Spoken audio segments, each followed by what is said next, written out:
A sunny and relaxed day in Vienna. But the apparent mood in the Austrian capital hides major political turmoil bubbling under the surface. The decades-long traditional two-party system is over. The far-right Freedom Party's candidate Norbert Hofer could be elected as the new head of state as the country prepares for the second round of the presidential elections on Sunday. He won the first round with more than 35% of the votes. Before the election, he was virtually unknown, not only on the international stage, but also in Austria. He is seen as giving a smiling face and a soft voice to his party's radical views. But why the fuss ahead of the runoff, as traditionally the head of state does not interfere in day-to-day politics in Austria? Hans Rauscher is the political analyst of the daily Der Standard. He explained that while largely a ceremonial role, the president can dismiss the chancellor and the government.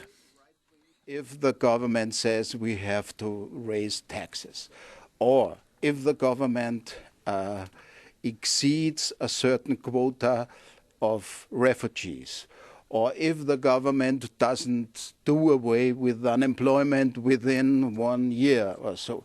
He has announced these are instances where I will dismiss the government. And he can do that. Of course, there will be protests, there will be demonstrations, whatever, but it's within his constitutional powers. The only remaining candidate who can prevent Hofer's presidency is Alexander van der Bellen, and the polls suggest a very close contest.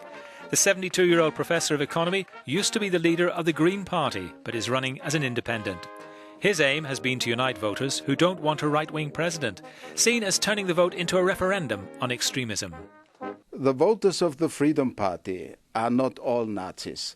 They are protest voters. They are fed up till here with the ruling coalition, which wasn't very successful.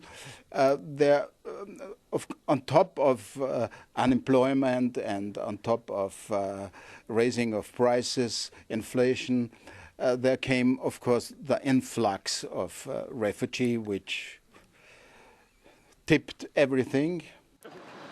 Werner Faymann was chairman of the Social Democratic Party and Chancellor of Austria. He resigned from both positions amid widening criticism within his party. Now, with the far-right Freedom Party leading the polls, Austria faces a tough decision on Sunday.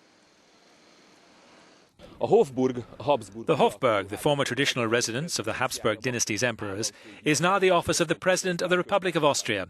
One of the candidates will move in here after the election, and with the move, he will be sending an important message to Europe. Bártfai Gergely, Euronews, Bécs, Austria.